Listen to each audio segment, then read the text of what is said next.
Olá, bom dia, sejam bem-vindos a mais um webinar da BRH São Paulo. Eu sou o Luiz Eduardo Drouet, sou o diretor de desenvolvimento e expansão de regionais da BRH São Paulo e também sou Managing Partner da Share RH. Em nome da associação da BRH, gostaria de agradecer a participação de todos vocês em mais esse webinar. Essa edição tem o tema Capital Humano pós-pandemia e o papel da liderança. Eu gostaria de agradecer muito a participação de vocês que estão dedicando tempo para esse tema e também a disponibilidade dos dois palestrantes que nós temos nesta manhã, que realmente vão conseguir agregar muito sobre esse tema. Tá? Eu vou apresentá-los logo na sequência e eu gostaria só de reforçar que esse encontro faz parte de uma série de atividades que a BRH São Paulo tem elaborado junto às regionais também para trazer informação e as melhores práticas para todo esse período de pandemia e essa época do Covid-19. Eu aproveito para elogiar a BRH pela rápida adaptação a essa nova realidade e o conteúdo de altíssima relevância que tem proporcionado aos seus associados. Então, apresentando aqui os nossos palestrantes, gostaria mais uma vez de agradecer ao Daniel Mota, ele é sócio e CEO da BMI Blue Management Institute, doutor em Economia pela USP, mestre em Economia pela FGV e AESP e bacharel em Economia pela USP. É alumni OPM da Harvard Business School, atua como sócio e diretor-geral da White Fox Capital, controladora da Nexialistas e da Peoplecraft. Também atua como diretor de Planejamento Estratégico da Unibis. É membro fundador da Sociedade Brasileira de Finanças e foi professor dos MBAs da Fundação Dom Cabral, INSPER, FGV, ISPM e PUC São Paulo. Atuou também como professor convidado nos MBAs da Thunderbird. Daniel, muito obrigado pela sua disponibilidade, está com a gente. Obrigado pelo também convite. Gostaria de apresentar... São Paulo, obrigado pelo convite. Muito bom, muito obrigado, Daniel. E agora eu apresento a vocês, também agradeço a presença do Charles Crick, que é presidente da KPMG Brasil e América do Sul. Ele é membro do Comitê Executivo da KPMG no Brasil desde 2006 e sócio-líder de auditoria entre 2008 e 2017. Charles Crick assumiu a presidência da KPMG no Brasil e na América do Sul em 1º de outubro de 2017. É membro do Global Board e do Global Council da KPMG International e do Board da KPMG Américas. Também é membro dos conselhos de administração do Instituto Brasileiro de Executivos de Finanças de São Paulo, do Instituto dos Auditores Independentes do Brasil e da Câmara Americana do Comércio do Brasil, a Amcham Brasil. É também presidente do board da Enactus Brasil e membro da diretoria da Câmara Brasil-Alemanha e do Conselho Fiscal do Hospital Alemão Oswaldo Cruz. Ingressou na KPMG em 86 e participou do programa de intercâmbio do escritório da KPMG em Colônia, na Alemanha, de 94 a 96, prestando serviços de auditoria a grupos internacionais. Crick, é um prazer contar com a sua participação aqui. Obrigado pela oportunidade, o prazer é todo meu. Ótimo. Então, antes de passar a palavra para o primeiro palestrante, né, que é o Daniel Mota, queria só destacar que vocês podem e devem participar ativamente desse webinar, fazendo perguntas, utilizando a sessão de bate-papo, de chat dessa plataforma Zoom, para que esse webinar ele possa ser o mais interativo possível. Cada um dos palestrantes vai ter um período para fazer suas explanações iniciais e depois a ideia é responder perguntas de vocês. Então, por favor, aproveitem essa oportunidade. Vocês podem, não precisam esperar o final das apresentações para fazer as perguntas, podem ir fazendo durante as apresentações. Depois vou ter o prazer aqui de moderar esse debate que vai até o horário do 12h30. Tá? Então, Daniel, por favor, a palavra é sua. Obrigado, bom dia mais uma vez. Prazer estar aqui com a comunidade da BRH São Paulo e prazer maior ainda, inclusive, de dividir esse painel com meu amigo Charles Crick e espero que a gente tenha uma conversa bastante produtiva, né, nessa 1 hora. Né? Bom, a minha abertura, né, nessa introdução, quer dizer, uma das questões que a gente precisa se perguntar é o impacto da pandemia nas relações de trabalho, nos desenhos das organizações e no papel das lideranças. Nessas últimas semanas de isolamento social, a gente tem discutido bastante planos de contingência, né?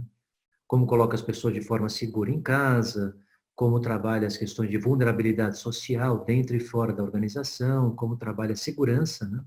Segurança patrimonial e segurança cibernética, etc. Né? E a grande pergunta, já que nós estamos aí celebrando algumas semanas de isolamento, né?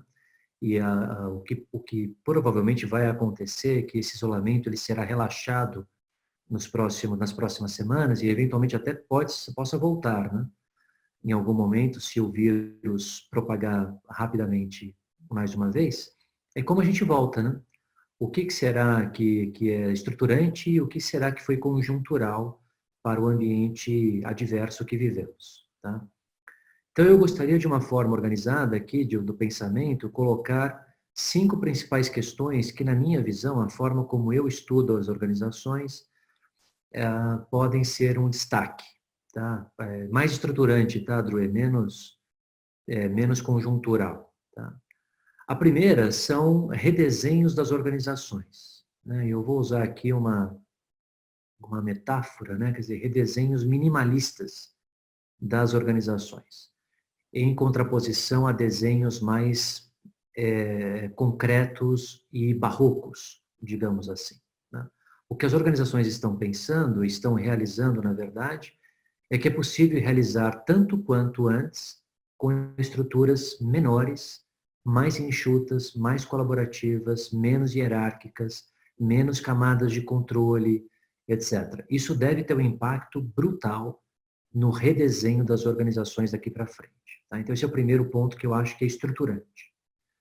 O segundo ponto, que também acho que é estruturante, é alguns novos paradigmas das relações de trabalho, né? E, claro, com todas as condições de contorno que as legislações trabalhistas nos impõem nos diferentes países, né? No Brasil não é diferente.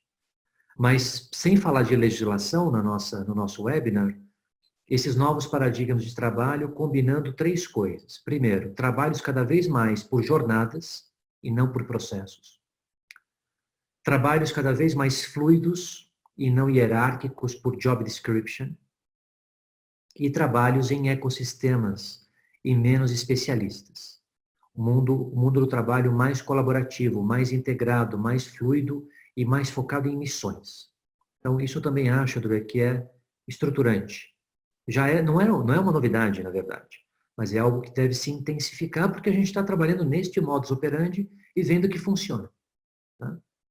Terceira questão interessante é o conceito de valor compartilhado, né?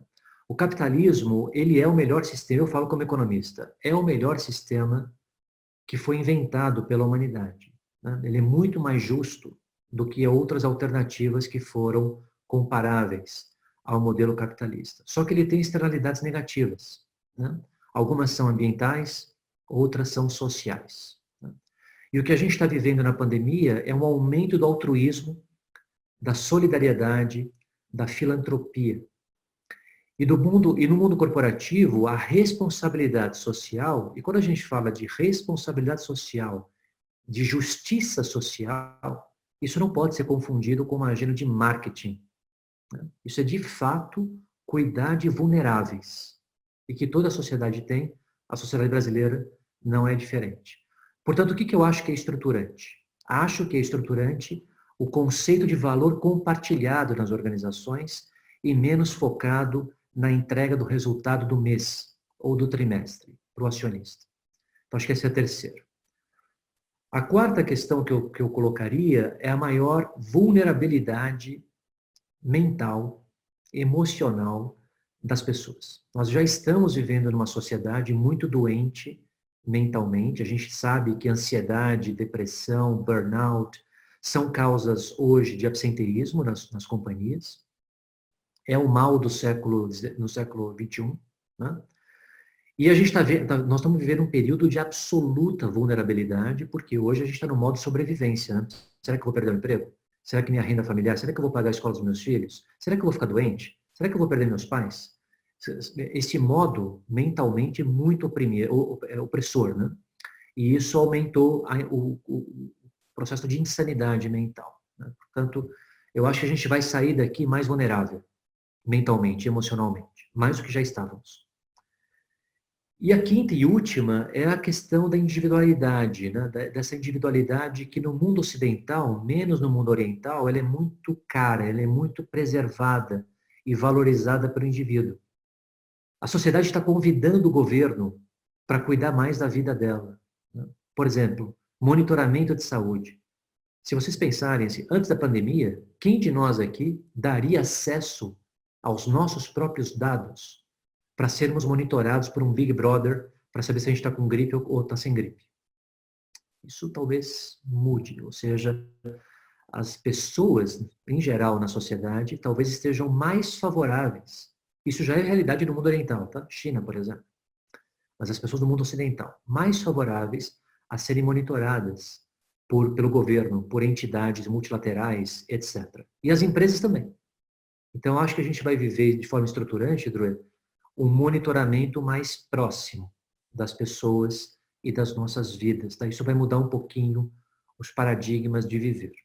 Para concluir a minha introdução, você tinha me perguntado nos bastidores sobre as lideranças, né? Como é que as lideranças se posicionam neste contexto. Tá? Então, dadas essas 5 questões que eu estou trazendo aqui para a gente pensar a agenda estruturante, né? A agenda de retorno, né?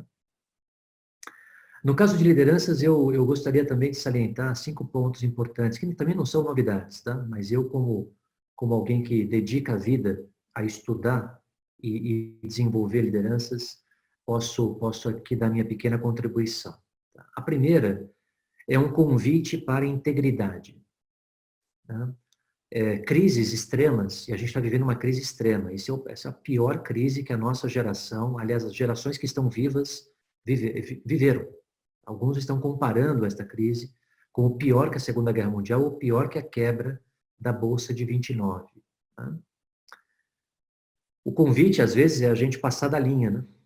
Passar da linha do ético, passar da linha do íntegro, né? E aí os princípios de compliance, governança, risk management, são muito importantes. Quer dizer, quem sair da crise preservando a integridade das suas organizações nas relações com fornecedores, clientes, governo, colaboradores, vai sair mais forte. Então, o convite para viver os valores, cultura, mais uma vez é um tema que eu gosto de estudar muito, né, e atuo nessa área. Cultura, às vezes, são os valores pintados numa parede, né? Crises nos convidam a vivenciar os valores e os princípios. É de verdade mesmo isso? Vamos ver agora. Tá? Então, integridade. Segundo ponto, humildade, né? Tá todo mundo em casa, frágil, com cachorro, periquito, criança sem aula, ou com aula à distância, tendo que fazer afazeres domésticos de forma compartilhada, né? No casal, ou que para quem mora sozinho, assoberbado com essas coisas. Ou seja, toda aquela persona corporativa dos escritórios, dos restaurantes, das salas de reunião, elas foram desconstruídas. As pessoas às vezes colocam aqui as suas fantasias de pano de fundo, né? Mas mesmo assim, o ambiente doméstico nos coloca numa posição de muito mais humildade, né? Então, acho que essa é uma questão importante. Cuidado com as pessoas, ao mesmo tempo que tenha coragem para tough calls, né? Veja, em crises, nós precisamos tomar decisões duras. Esse é o convite protagonista para uma liderança. Uma liderança que se abstém de tomar decisões difíceis não é uma liderança. Certo? Liderar na bonança, quando sobra recursos para todos, é mais fácil, né? Agora, você tomar decisões duras, por exemplo, demissões, redução de jornada, redução de benefícios, e mesmo assim, de uma forma mais acolhedora possível, é um exercício muito importante de liderança. Tá? E não tem resposta para isso. Cada um encontra a sua forma de fazer, mas é complexa a atuação. Tá? Uma quarta questão interessante é a expansão do olhar, né, Drew? Ou seja, o que a gente pode olhar além? Então, as pessoas estão olhando a sociedade, a comunidade, governo, megatrends, quer dizer, tirando o seu olhar do umbigo das decisões do dia a dia que nos assoberbavam. Então, ampliando um pouquinho a cabeça, não mais lateralidade no saber. E eu vou concluir a minha contribuição inicial aqui para a gente ouvir o Crick, falando de outra coisa óbvia, de adaptabilidade, né? desse lifelong learning, ou seja, nós estamos vivendo algo que ninguém nunca viveu e, portanto, aqueles que se adaptarem melhor vão sair daí melhor. Né? Então, acho que é um convite a gente também revisar as nossas crenças os nossos dogmas, os nossos paradigmas. Dure, eu acho que essa seria a minha introdução. Obrigado mais uma vez pelo convite. Excelente, excelente, Daniel Mota. Acho que esses 5 pontos estruturantes que você trouxe, mais esses 5 pontos de segurança, acho que são um belo resumo do cenário.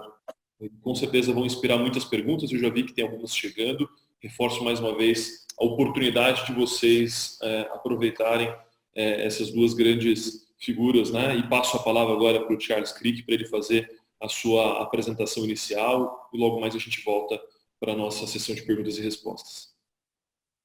Obrigado, bom dia a todos. Um grande prazer estar aqui com a comunidade da BRH São Paulo e, logicamente, satisfação de dividir mais uma vez um painel com meu amigo Daniel. A KPMG é uma empresa, só para dar um pouquinho do contexto, eu gostaria de falar dos itens estruturantes que o Daniel colocou aqui, com uma visão talvez na prática. Nós somos uma empresa de prestação de serviços, temos por volta de 5.400 pessoas, então é desnecessário dizer que o nosso maior ativo são as pessoas e é delas que nós precisamos cuidar. A crise que nós estamos vivendo é sem precedente. Nós fomos surpreendidos e vamos lembrar que uma das coisas que o Daniel falou aqui de valor compartilhado, também você pode abstrair isso e falar de coordenação. A gente conseguiu provar que o mundo globalizado não tem qualquer coordenação. Cada país agiu de um jeito, cada país agiu numa velocidade diferente, as pessoas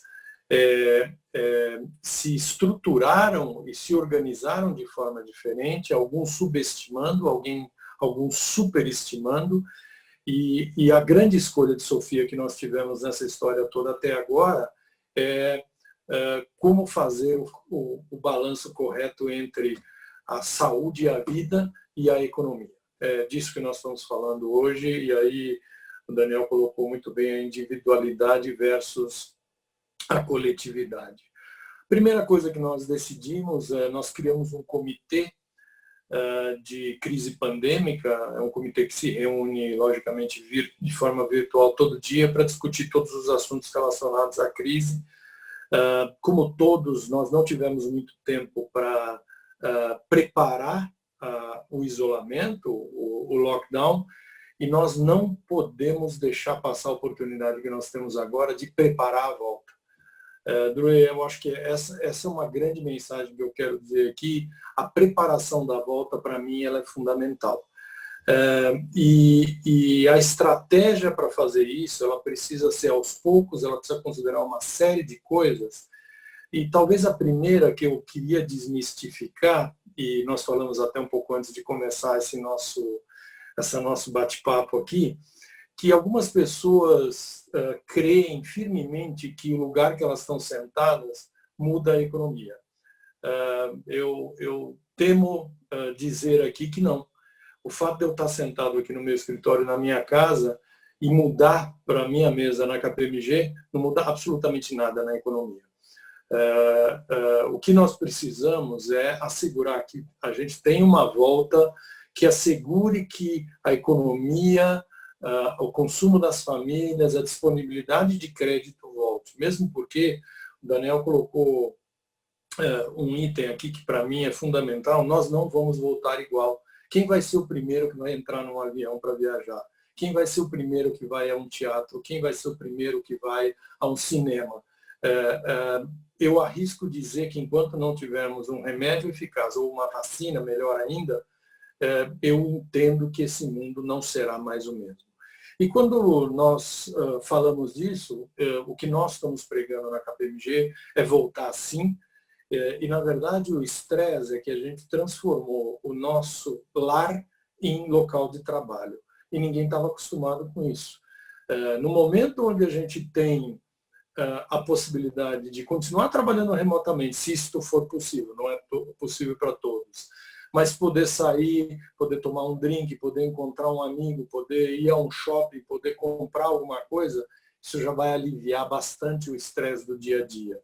Nós tivemos um cuidado muito especial com as nossas mães profissionais, nós colocamos psicólogos 24 horas por 7 à disposição, num 0800, porque não é fácil ter a jornada dupla que normalmente a mulher tem e ainda ser mãe com um filho pequeno em casa. Então, isso causou, num primeiro momento, uma disrupção, e eu entendo que no momento que nós conseguirmos fazer com que as escolas voltem aos poucos, a gente já começa a tirar um estresse também.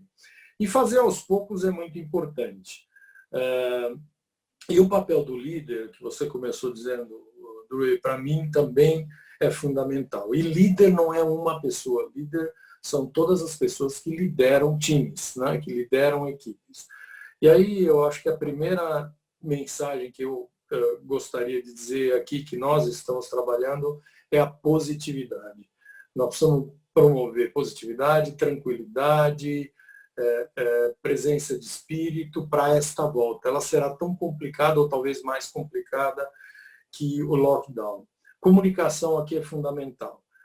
Nunca é demais. Então, por vídeo, por texto, por voz, por uma ligação, por um carinho, por uma pergunta, como que você está, isso faz uma diferença enorme. Nós promovemos isso na KPMG. E estrutura. O líder precisa, eu acho, assegurar que as estruturas estão corretas. E eu vou dar um exemplo aqui. Dessas 5.400 pessoas que nós temos, nós definimos que nos nossos escritórios, aí que nós temos espalhado pelo Brasil, nós nunca vamos poder ter mais do que 20% das pessoas no escritório. Então, essa é uma definição. As pessoas não podem ir mais do que 2 vezes por semana no início no escritório e não pode ser consecutivo. E aí você começa a fazer uma escala. Outra coisa que nós definimos foi que todo mundo teve que usar máscara. E aí começa o problema. Nós fizemos uma conta que uma máscara pode ser usada de forma exagerada, uma na parte da manhã e uma na parte da tarde. Só na KPMG nós vamos precisar de 40.000 máscaras mês. Essa volta, além de álcool gel e tudo. Multiplique isso pelas empresas e nós vamos colocar o retorno ao trabalho num conflito enorme com a instituição pública de saúde. Por quê? Porque a economia privada e a economia normal vai começar a competir pelos mesmos EPIs que hoje a gente sabe que está tendo falta. Portanto, não é só a volta ao trabalho, mas é a volta consciente e, como o Daniel falou de individualidade, está mudando. Nós precisamos agora ser mais altruístas, cuidar das pessoas e ter a certeza que voltar no dia a dia, em alguns momentos, vai causar mais estresse. E o que nós queremos com essa volta é quantas pessoas, o que elas vão usar, mas como sentam. Né? Lá na KPMG, por exemplo, nós não temos salas, é tudo mesão, todos sentam juntos. A gente já pratica o que o Daniel falou aqui de ecossistemas, de pessoas trabalhando junto. Qual é a distância? 2 metros? Eu vou ter que tirar uma cadeira entre as pessoas. Onde elas vão almoçar? Elas vão ao restaurante ou elas vão continuar lá? Eu tenho que colocar micro-ondas? Como vai ser a política de viagens da firma? Nós vamos já começar a permitir? Nós vamos obrigar? Será que as pessoas vão estar tranquilas para isso? Como vão ser as reuniões? Como vão ser os eventos? Então, tem uma série de coisas na prática, né, complementando o que o Daniel muito bem colocou em termos de infraestrutura e estruturas, que são fundamentais. E aí, talvez para finalizar esses meus comentários iniciais, a consistência na mensagem dessa liderança é muito importante. Então não adianta nada alguém dizer, olha, tem que usar máscara, e aí um outro líder fala, não, tira esse negócio, é muito desconfortável. Isso vai causar insegurança, isso vai causar, e eu dei aqui apenas um exemplo, mas nós precisamos ser uníssonos e ter uma coordenação melhor do que aquela que levou a gente ao lockdown. Então, talvez ideias iniciais para a gente aquecer e começar a responder as perguntas do Obrigado. Excelente, excelente, Crick. Obrigado também pela sua contribuição inicial. Mais uma vez, reforço a possibilidade de vocês participarem com perguntas. Tem algumas aqui para responder, mas eu queria, antes de abrir para as perguntas do público, trazer uma questão que eu tenho refletido e debatido muito com lideranças nos últimos dias, que é o equilíbrio entre a vulnerabilidade e, ao mesmo tempo, a importância da liderança transmitir confiança, né? A Brené Brown, acho que trouxe esse tema à tona nos últimos anos sobre a importância da vulnerabilidade, a importância de gerar conexão entre o líder e o liderado. Porém, no período de grande incerteza como a gente está vivendo, o Daniel Mota chamou a atenção, o Crick também mencionou a importância da liderança tomar decisões e, principalmente, transmitir essa segurança, né? Que mesmo num cenário de incerteza, as coisas vão dar certo, que a empresa ela vai conseguir superar esses desafios e viver até um mundo mais favorável. Como é que vocês veem essa relação entre a vulnerabilidade e a confiança? Como equilibrar isso para o líder? Daniel, se a gente puder começar por você. Bom, eu acho que a gente tem aqui um grande líder, né? Acho que o Crick pode falar de carteirinha, né? Uma liderança muito forte no país, né? Eu acho que as coisas não são dicotômicas, tá, Drew? Eu acho que uma coisa é uma coisa, outra coisa é outra coisa, né?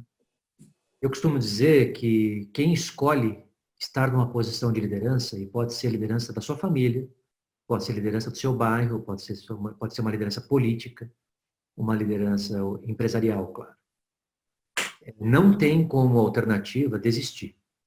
Não tem como alternativa assim, ter uma visão de mundo que gere muita insegurança nas pessoas que estão tendo essa liderança como referência para suas escolhas, para suas decisões, né? Então, liderança significa você, de fato, claro, ter uma posição realista, né, pé no chão sobre as coisas, mas ter uma mensagem de alternativas, né? Alternativas, ou seja, você pinta uma visão, um caminho, para que as pessoas tenham coragem de viver algo que em crise a gente chama de complexidade e ambiguidade, né? Nós, como seres humanos, e também os animais em geral, qualquer animal, não lida bem quando o seu habitat é complexo e ambíguo, né? A gente não fica muito bem nesse... E a reação nossa é uma reação de paralisia, de vitimização, de acusação, de isolamento, de briga, né, de confronto. São uma série de comportamentos naturais em situações de crise. Portanto, a liderança ela precisa ser um fio condutor, um esteio de segurança para a jornada. Isso não significa que nós somos super-heróis, né? Por exemplo, nós não estamos de home office. Nós estamos isolados em casa. Home office significa um outro paradigma de trabalho, certo? As pessoas não escolheram ficar em suas casas e as suas casas não estão no modo home office, né? Nós estamos no modo de crise, tá certo? E, portanto, a gente não é super-homem, né? Nós temos as nossas emoções, as nossas fragilidades, os nossos pontos cegos, como qualquer ser humano, né? Então, a vulnerabilidade significa que você se reconhece neste lugar e trata disso. E trata disso com mentoring, com coaching, com autorreflexão, expansão de consciência, o counseling, né? Quer dizer, você se cuida, né? O que está nessa moda, assim, e claro que isso é uma coisa importante, assim, o que conecta é a proximidade. Se você se mostrar de carne e osso, conecta com o outro. Aquela liderança dos anos 80, lá os grandes presidentes americanos, aquelas figuras imponentes e indestrutíveis, hoje elas são um pouco... Você vê que até super-herói chora, né? Hoje em dia a gente vê um super-herói, um Superman, o Homem-Aranha, o camarada chora, tem crise existencial, etc. Não é aquela coisa que, puta, eu faço e aconteço, né? Porque isso conecta de verdade, né? Mas isso não tem nada a ver com uma liderança insegura, inapta, assim, que muda de opinião toda hora, inconsistente. Eu acho que são coisas bem distintas, tá, André? Então, muito bom, Daniel. Também tenho a mesma visão e queria a oportunidade do Crick poder complementar também.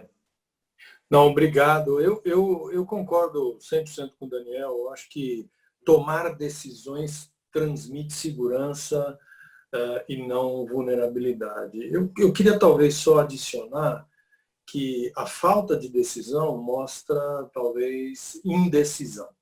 E isso sim transmite vulnerabilidade. E vamos ser honestos, nesse momento, em qualquer crise, mas nesse momento, as pessoas querem ter certeza de quem está na liderança está tomando as decisões e está coordenando as ações. O que eu acho fundamental aqui, Drew, é explicar o racional de como que essa decisão chegou ao ponto que ela chegou. Então, o que foi considerado, como foi considerado, qual é o resultado final que foi esperado com essa decisão. E aqui eu posso dar um exemplo. Redução de jornada de trabalho não é agradável para ninguém. Mas se você dizer, olha, para assegurar que nós vamos passar nessa crise mantendo todos os empregos, todo mundo vai dar uma contribuição de X% numa redução de jornada de trabalho. E aí você vai falar, puxa, é uma decisão dura, mas me parece adequado pelo bem que ela vai trazer lá no final. E uma outra coisa que eu acho importante aqui é que mostrar que a decisão afeta a todos e não um pedaço só da população. Eu acho que isso também é fundamental. Talvez fazendo trazendo para a prática o que o Daniel falou, que o super-herói chora, que ele tem crise existencial. Sinceramente, o líder também tem. Não é fácil tomar determinadas decisões que são suas, né? E mostrar que não é fácil e mostrar pelo processo que você pessoalmente passou para tomar essa decisão também ajuda muito, cria conectividade, cria segurança. Então, eu concordo. Nós temos uma palavra que a gente, uma expressão que a gente usa muito na KPMG, que é tough and kind.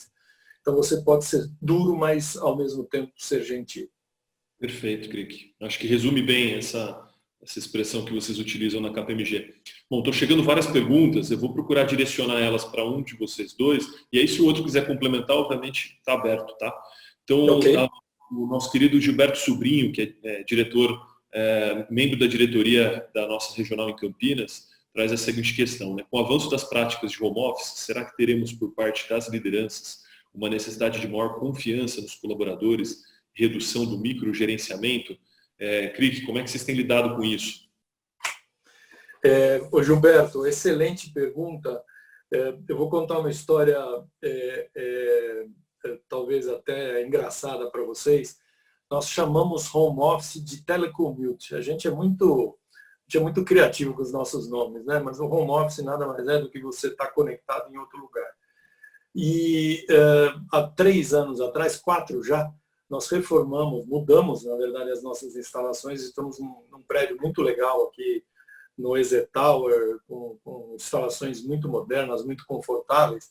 E foi um desafio muito grande convencer as pessoas a ficar em casa. Porque todo mundo quer ficar num escritório legal, moderno, com tudo à disposição. Então, a primeira coisa fez com que a gente desmistificasse um pouco que trabalhar em casa não é impossível, é possível. Nós, lá na KPMG, já estávamos migrando, independentemente do home office, para tarefa, ou para controle por tarefa e não controle por marcação de ponta, essas coisas. No final, eu acho que o que nós precisamos adaptar, que é a última milha que nós precisamos conseguir nesse momento, é a legislação. Por um lado, as pessoas querem levar seu cachorro para o trabalho, ter jornada flexível, entrar ao meio-dia, sair à meia-noite, entrar às 7 da noite, sair às 2 da manhã, ou querem entrar às 8h30, sair às 5h30, elas querem trabalhar 15 horas por dia, mas fazer 4 horas do almoço, as mães querem trabalhar só à tarde para ficar de manhã com o filho enquanto levam à tarde. Isso tudo, para mim, é o futuro. Só que nós precisamos passar aqui a barreira, talvez, regulatória nesse sentido. Mas, para mim, o home office será o futuro. E o home office, por isso que a gente mudou para telecommute, o home office pressupõe que você está em casa. O telecommute pressupõe que você está em qualquer lugar trabalhando. Perfeito, maravilha. Acho que as empresas que já atuavam com um modelo de liderança mais orientado para a tarefa, para o desafio, para a missão, como o Daniel colocou na introdução, se adaptaram muito melhor do que aquelas que ainda estão baseadas no modelo comando e controle, e aí o problema não é o home office, né, ou o isolamento social, mas o problema é o modelo da liderança. Daniel, pergunta da Caroline Arrósio aqui sobre cultura organizacional, né? Você mencionou a importância disso no momento como a gente está vivendo. Agora ela traz como fortalecer a cultura organizacional nesse cenário de pandemia que a gente está vivendo. Olha, toda crise é bem-vinda quando o objetivo é fortalecer a organização, né? Parece contraintuitivo, mas numa trajetória de bonança, as organizações normalmente ficam um pouco mais lenientes, negligentes com relação a aspectos dos seus fundamentos. Por exemplo, risco, cultura, operação, qualidade, etc., né? Mas quando de fato o cinto aperta, vai ficar de pé quem tem fundamentos bons. E fundamentos de toda ordem, né? Inclusive os fundamentos, entre aspas, soft skills, como convenhamos, como convencionamos dizer, né? A gente fala soft skills. Eu não acho que soft skill, eu acho que é hard skill. Você, de fato, construir uma organização com uma cultura forte e íntegra é muito difícil. Muito difícil. Né? Então, o meu comentário para a pergunta da Caroline, primeiro é esse. Assim, eu acho que a crise ela é um bom momento de você desafiar paradigmas e crenças que não funcionam mais e, eventualmente, desafiar a organização a fazer outras coisas. É um bom momento para você, de fato, vivenciar os princípios e valores que você promove, que você divulga, para ver se, de fato, o comportamento na prática é um espelho daquilo que se diz. E é também um momento para, eventualmente, a gente olhar para frente e assim, puxa, o que a gente poderia aprender de novo e incorporar na cultura da nossa organização, né? Então, eu colocaria que é um momento muito propício para a gente falar de cultura, André. Muito bom, muito bom. Drouet, posso fazer um complemento aqui? Porque nós tivemos na prática, com essa crise, uma oportunidade, e eu queria dividir isso aqui com todos e complementar a resposta para a Caroline. A KPMG tem 5 valores, toda empresa tem seus valores, os nossos são integridade, excelência, coragem, juntos fazendo o melhor. Então, são 5 valores e alguns deles, por exemplo, juntos, fazendo melhor, coragem, eram sempre muito difíceis de você transmitir na prática. A crise nos deu uma oportunidade única de dizer integridade, de fazer as coisas certas, de decidir parar, de fazer os cortes que a gente tem que fazer de redução de jornada, essas coisas. Excelência, porque a gente precisa continuar entregando qualidade. Coragem, nesse momento, foi muito fácil de articular, que é a coragem de tomar as decisões, a coragem de ligar para as pessoas, a coragem de prestar serviço pro bono para as instituições, juntos fazendo melhor. Então, para nós, a crise nos ajudou muito a transmitir na prática o que os nossos valores representam. Excelente, Crick. A Inês Hester, ela traz a seguinte questão, né? Na verdade, é uma colocação dela. A visão dela é de que a lateralidade que o Daniel mencionou e os valores ainda não administrados podem ser um grande obstáculo a ser administrado na crise. Acho que é uma afirmação que todos nós concordamos, né? De novo, acho que as empresas que fizeram a lição de casa vão se sair melhor nesse cenário durante a pandemia e pós. Ela também traz a sugestão de que existem ONGs, né? Como onde mulheres confeccionam as máscaras, podem ser uma oportunidade também para não impactar as máscaras cirúrgicas, que é uma preocupação que o CRIC trouxe, além de uma ação de responsabilidade social. E a Roseli Fernandes, que também é membro da diretoria da BRH em Campinas, traz uma dúvida em relação à perspectiva, né, considerando a perspectiva de retorno das empresas aos poucos, como vocês avaliam que serão as relações trabalhistas e sindicais e a adequação à legislação? Ainda existe uma CLT que precisará ser revista, mas que ainda está vigente. Eu sei que não é o tema principal da nossa fala, mas se algum de vocês puder trazer a visão sobre como a gente pode seguir, respeitar essa legislação, mas dentro dessa retomada progressiva que deve ocorrer. Talvez eu possa começar aqui, Daniel, se você não se importar. Nós estamos em constante contato com o nosso sindicato. Nosso sindicato ele não é talvez aqueles dos mais radicais, né? Ele tem sido, ele não é muito atuante também, mas tem sido um grande parceiro, e nós começamos já a notar o sindicato com um papel de parceiro e do empresário para fazer o melhor para o funcionário.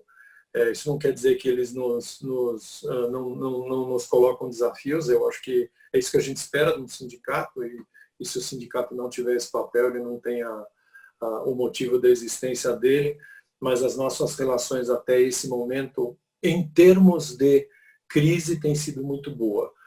Por outro lado, em termos de cumprimento da CLT, como foi falado, ainda muito preso a algumas coisas do passado, como marcação de ponto. Você imagina que nós temos esses 5.400 funcionários, todos trabalhando em clientes, você tem um ponto eletrônico, a pessoa às vezes esquece de marcar, e a gente tem uma série de problemas regulatórios para enfrentar, coisas que precisam melhorar.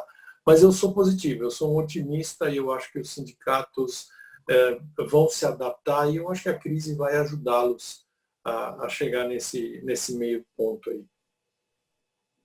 Daniel, sua visão. Se eu pudesse assim, complementar um pouquinho o que o Crick colocou, eu falaria dois momentos diferentes. Tá? Eu acho que assim, primeiro a gente teve uma mini reforma trabalhista recente, né? Com algumas novidades positivas. Né? Eu tenho uma visão muito liberal da economia, tá, Dulê? Talvez seja uma visão muito particular. Né? Eu acredito que menos regras fazem um mercado mais eficiente, menos regras e boas regras, né? Quer dizer, poucas boas regras fazem um mercado eficiente e o setor privado consegue se autorregular, né? Ainda mais hoje, que existe uma transparência muito grande na reputação de empregador. Né? Se você é uma péssima empresa para trabalhar, você não vai ter os melhores talentos com você e no limite não vai ter ninguém. Né?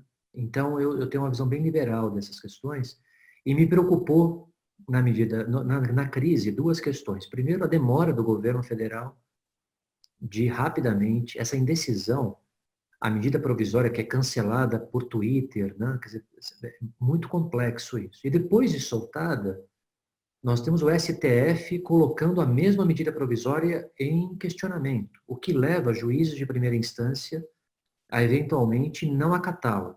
Né? Ou seja, criamos uma insegurança jurídica na medida provisória que foi idealizada como gestão de crise. Para vocês terem uma ideia, não sei se alguns dos nossos atendentes devem estar passando pela mesma coisa, nós aderimos a alguns princípios da medida provisória e fizemos os acordos individuais, como está posto lá. Né? Eu tive que coletar a assinatura real, à mão, de cada colaborador. Quer dizer, a gente ficou aqui 2 dias passando pela casa das pessoas isoladas, com motoboy, portador, né? Coletando assinaturas. Essa questão do ponto eletrônico que o Crick cita, assim, existe uma certa legislação anacrônica para um modelo muito mais fluido de trabalho. É dado da vida. Né? Então, eu acho que a crise ela nos coloca assim, nos coloca numa posição de desafiar esses paradigmas. Né?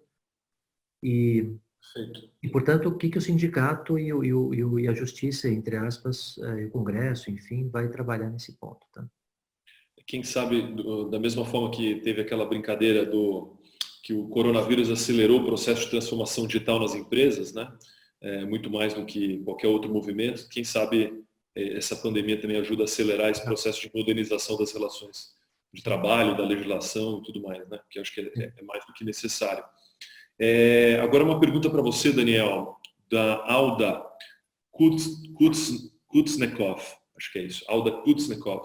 Ela pergunta, Daniel, se você acredita que o capitalismo terá uma evolução para o capitalismo consciente. Acho que muita gente gostou da sua colocação a respeito da visão do capitalismo, da questão do valor compartilhado, e como é que você vê esse movimento do capitalismo consciente, entre outros movimentos, Sistema B e outros movimentos que têm procurado trazer um novo olhar para o capitalismo, né? Como é que você vê isso? Eu vejo isso como um movimento sem volta, tá? Acho que é uma pergunta muito importante, assim, isso já era algo latente, né? As organizações, o capitalismo gera externalidades negativas, a gente falou sobre isso na introdução, né? Então a Alda coloca isso, assim, a pergunta pode ser em tom de esperança, né? mas eu acho que a probabilidade da gente caminhar para um modelo de valor compartilhado é bastante alta, inclusive. Tá? Acho que isso está acontecendo. E por que está acontecendo?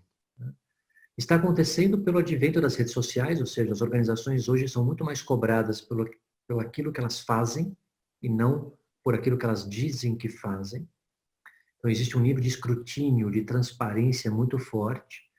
Existe uma constatação pela ciência do impacto brutal da humanidade na aceleração da vida útil do planeta, o consumo de recursos não renováveis. Existe também dados concretos, apartidários, que mostram o abismo social que tem se criado pela concentração de renda na esteira da revolução digital. Então, existe aí uma vulnerabilidade social que está aumentando, né? O distanciamento, né? Não absoluto, mas a distância entre ricos e pobres, né? E, portanto, essas agendas, elas estão, na verdade, na pauta, sim. Tá? Então, eu tô otimista com relação a esse aspecto. Excelente. Crick, uma pergunta agora para você sobre os investimentos destinados para o desenvolvimento dos gestores e equipes, né, que geralmente nesses momentos de crise ele acaba sofrendo corte. O Edson traz essa visão. Você acredita que esses investimentos serão mantidos, sofrerão cortes? E qual a importância desse investimento nesse período que a gente está vivendo? Né? Não, excelente ponto, Edson. Eu tenho uma visão muito pragmática aqui desse ponto, né? Primeira, eu acredito que não tem melhor investimento que você possa fazer na sua empresa, seja ela manufatureira ou de serviços, que é investir nas suas pessoas.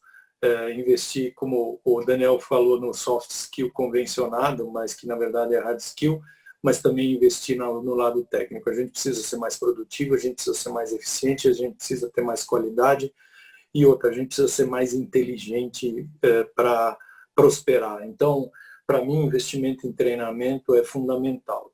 O desafio que se mostrou nesse período aqui, o Edson, foi o esforço de transformar o treinamento, que infelizmente no Brasil ele é ainda muito presencial, em algo digital, algo por web learning. Nós conseguimos lá na KPMG, no espaço de 5 semanas, transformar mais ou menos 65% dos nossos treinamentos em digital.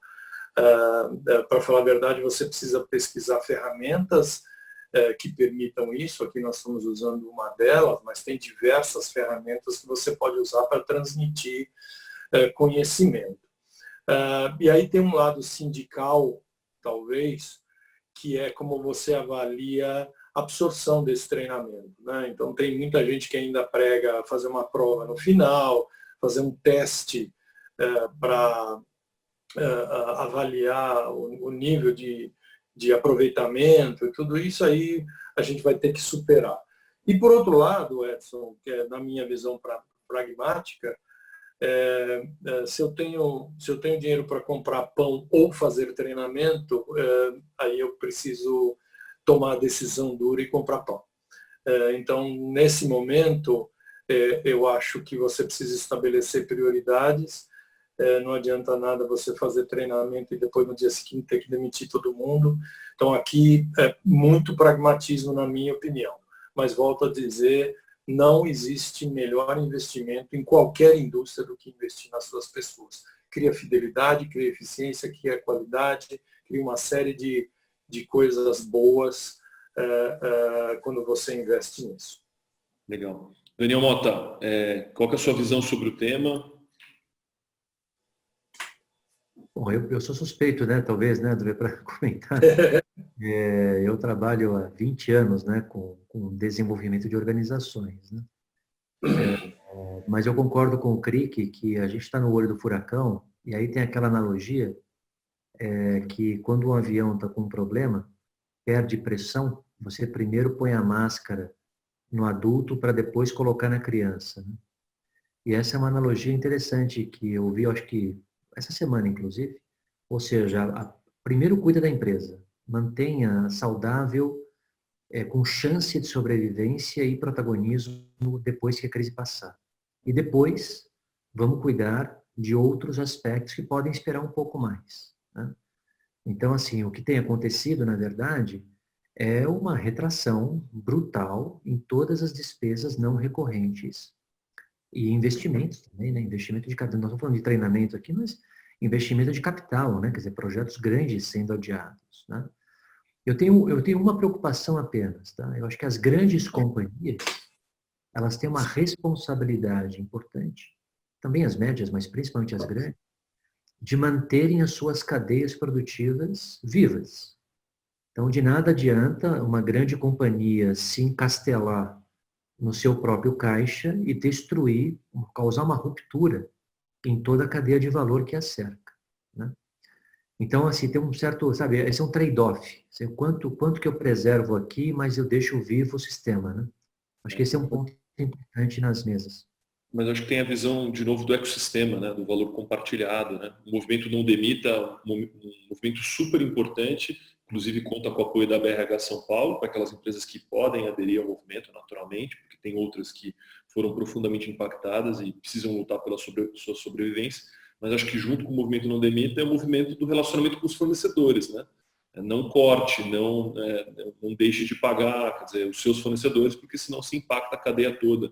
Então, acho que essa visão de longo prazo e visão de parceria é super importante, né? Legal. O Antônio Prado, ele traz uma frase, pede para a gente comentar, né, a visão dele sobre a liderança. Ele acredita que a liderança após a crise deverá ser uma liderança acolhedora e humanizada. Acho que vem muito em linha com o que vocês já falaram, mas se quiserem reforçar alguma mensagem em cima disso. Bom, se eu puder comentar primeiro aqui, se eu queria que depois puder Claro. complementar. Eu concordo, assim, eu acho que o tough and kind que o Crick comentou, para mim, expressa de uma forma muito simples e direta do que a gente está dizendo. Eu não sou favorável à liderança paternalista que não tem coragem de enfrentar tough calls, né? Porque muitas vezes isso é confundido, né? Acolher significa colocar no colo, né? Não é bem assim, né? Nós estamos falando de organizações, na maioria privadas, né? Mas mesmo as do terceiro setor, setor público, né, que é sustentado por imposto, a gente precisa tomar decisões, e as decisões nem sempre são agradáveis, isso não é um concurso de popularidade, né? Agora, este acolhimento, ele acontece na forma como você se posiciona e toma as decisões, mesmo que as desagradáveis, hein? Veja, ninguém gosta de desligar ninguém, ninguém gosta de reduzir jornada de ninguém. Eu não conheço pessoas que têm prazer em fazer essas coisas, tá certo? Mas às vezes elas são as necessárias, né, André? Então, acho que é isso. Legal. Crick, uma pergunta para você, da Alda. Nesse plano de retomada, há necessidade de levar em consideração momentos de isolamento e de abertura. Como lidar na prática e escolher as pessoas para estar nessas escalas? Tenho discutido com os meus grupos e clientes, no escritório é mais fácil, penso eu. Mas e nas linhas de produção, né, no processo fabril? Alda, esse é um dilema muito grande. O que eu tenho visto e o que nós fizemos, então eu vou te dar um exemplo. Eu odeio a palavra comorbidade, né? Parece um negócio horrível, mas o que nós fizemos? Nós fizemos uma pesquisa com os nossos profissionais, já logo no início, colocando uma lista delas num lado e pedindo para o funcionário simplesmente dizer sim ou não se ele se encaixava em alguma delas, mesmo porque você não pode pedir para a pessoa se declarar com alguma coisa.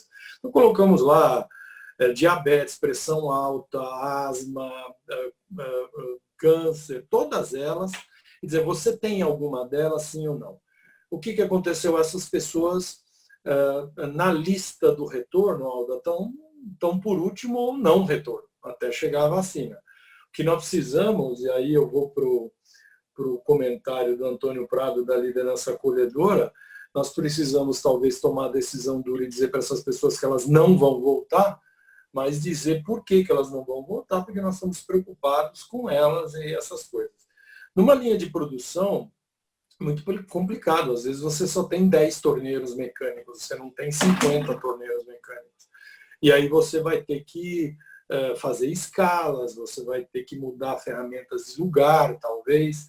Mas o que nós estamos fazendo é evitar aglomeração e deixar comorbidades por último. Então, como eu falei no início, 20% nós julgamos adequado. Agora, uma coisa que o Daniel comentou no início e que eu queria dividir aqui, não haverá pior coisa do que a gente começar a afrouxar e o número de contágios triplicar. Não haverá. Por quê? Porque o kickback disso será muito pior do que o isolamento.